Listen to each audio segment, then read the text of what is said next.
Film की कहानी निक को दिखा के शुरू होती है, जिसको 25 साल की सजा सुनाई गई होती है। आखिर कैसे निक इस जेल से भागने में और अपने आप को बेगुनाह साबित करने में कामयाब होता है। निक इससे पहले एक पुलिस ऑफिसर के ओहदे पर काम करता था। यहाँ पर निक की वकील इससे बोलती है, अगर तुम उस हीरे के बारे में बता दो जो तुमने चुराया था तो शायद तुम्हारी सजा कुछ कम हो सकती है। पर निक इससे बोलता है, मैंने उस हीरे को नहीं चुराया था, मुझे इस केस में फंसाया जा रहा है और मैं कैसे भी करके अपने आप को निर्दोष साबित करके रहूंगा। तभी यहाँ पर निक का दोस्त जेल में मिलने आता है। जॉन निक से बोलता है, तुम्हारे डैड की तबीयत बहुत खराब है, वो इस दुनिया से कभी भी जा सकते हैं। मुझे अफसोस है कि तुम इस घड़ी में उनके पास नहीं हो। और हम देखते हैं अगले दिन ही निक के डैड इस दुनिया को अलविदा कह जाते हैं। अब निक को अपने डैड के फ्यूनरल पर बुलाया जाता है। यहाँ पर इसका भाई भी होता है। ये निक के ऊपर गुस्सा होने लगता है क्योंकि इसको लगता है डैड की मौत निक की वजह से होती है। ये निक से बोलता है, जो तुमने हीरा चुराया है उसे वापस कर दो,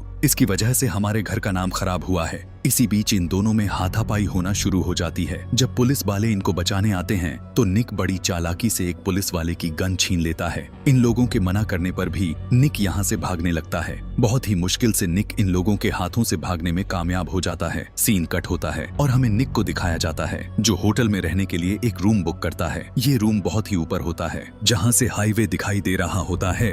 अब निक नाश्ता करके रूम से बाहर निकल जाता है और लोगों को ऐसा दिखाता है जैसे वो कूदने वाला है। रोड पे निक को देखकर लोगों की भीड़ लगने लगती है, जिसको देखकर पुलिस वाले इन लोगों को हटाने लगती है। निक को कूदने से रोकने के लिए कुछ पुलिस ऑफिसर आए होते हैं, पर निक कहता है पहले तुम्हें एजेंट शैली को बुलाना होगा, मैं अपनी सारी बातें उन्हीं को बताऊंगा। अब यहाँ पर एजेंट शैली को बुलाया जाता है, जिससे निक अपने आप को निर्दोष साबित करने को बोलता है। पर अभी तक शैली को ये नहीं पता होता है ये जो बंदा कूदने की बात कर रहा है ये कौन है। और तभी निक को इसके भाई की कॉल आती है जो निक से बोलता है, हम लोग बिल्डिंग के अंदर घुस गए हैं और हम लोग बम को ब्लास्ट करने जा रहे हैं, तो तुम्हें अपने कूदने के नाटक को और जोर से करना होगा ताकि लोगों के कानों तक इसकी आवाज ना पहुंचे। अब कहानी कुछ समझ आती है और हमें ये सब देख के एक बात पता चलती है, निक किसी मिशन पर आया हुआ है और इसीलिए ये कूदने का नाटक कर रहा है। अब निक शोर मचाता है। जैसे ही लोगों का सारा ध्यान निक के ऊपर होता है वैसे ही निक का भाई बम को ब्लास्ट कर देता है और नीचे जाने का रास्ता बना लेता है। इधर निक पुलिस का सारा ध्यान अपने ऊपर रखता है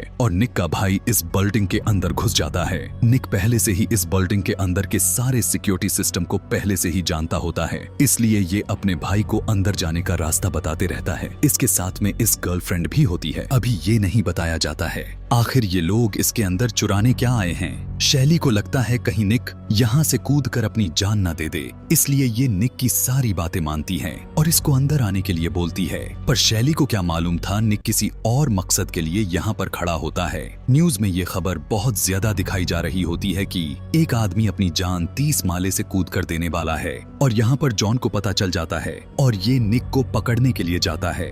जॉन शैली से बोलता है, ये जो आदमी इतनी देर से कूदने की धमकी दे रहा है ये जेल से भगा हुआ एक मुजरिम है। पर इन दोनों को ये समझ नहीं आता है आखिर निक ऐसा क्यों कर रहा है। इधर निक का भाई सारी सिक्योरिटी से बचता हुआ सबसे खुफिया दरवाजे के अंदर घुस जाता है। इस सब के बीच जॉन को निक के ऊपर शक होना शुरू हो जाता है क्योंकि इसके सामने उसी हीरे के मालिक की बिल्डिंग है जिसने निक को इस केस में फंसाया था। आज एंटोनियो इस हीरे को बेचने वाला है। निक का भाई और उसकी गर्लफ्रेंड इसके अंदर तो घुस जाते हैं पर वो हीरा इन लोगों के हाथ नहीं लगता है। इसी बीच बिल्डिंग के अलार्म बजने लगते हैं और ये दोनों यहाँ से भागकर छुप जाते हैं। अब यहाँ पर एंटोनियो अपने हीरे को देखने के लिए आता है जिसको बहुत ही खुफिया तिजोरी में रखा होता है। एंटोनियो यहाँ से हीरा निकाल के अपनी जेब में रख लेता है और इन लोगों से बोलता है उन चोर को अच्छे से ढूंढो। जब ये अपने ऑफिस में जाता है तभी यहाँ पर निक का भाई और उसकी गर्लफ्रेंड बंदूक की नोक पर इससे हीरा छीन लेते हैं। इधर निक को लगता है जॉन निक के साथ मिला हुआ है, इसलिए ये अंदर नहीं जाता है और यहाँ से भागने लगता है। एंटोनियो पूरी बिल्डिंग में इन दोनों को पकड़ने के लिए पुलिस लगा देता है। कुछ देर के बाद एंटोनियो के साथ ही इन दोनों को पकड़ लेते हैं पर हीरा इनके पास नहीं होता है।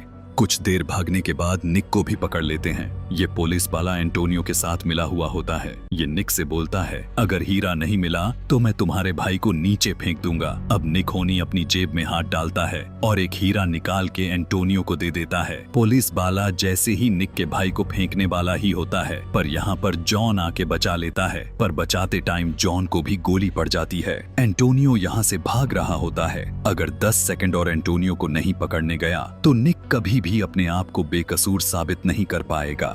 इसलिए ये भागता हुआ बिल्डिंग के ऊपर से नीचे कूद जाता है और एंटोनियो को पकड़ के वही हीरा एंटोनियो की जेब से निकाल के सबको दिखाता है। अब लोगों को समझ आ गया होता है कि एंटोनियो ने निक को झूठे केस में फंसाया होता है, जबकि हीरा तो चोरी ही नहीं हुआ था। अब क्योंकि हीरा किसी ने चुराया नहीं होता है, इसलिए निक को बाइज्जत बरी कर दिया जाता है। फिल्म के लास्ट में हमें दिखाया जाता है निक के पास अभी भी वही हीरा होता है जिसको चुराने पर निक को सजा भी हुई थी, यानी कि निक ने असली हीरे की जगह नकली हीरा सरकार को दे दिया होता है। और इसी सीन को दिखाते हुए इस मूवी का एंड हो जाता है।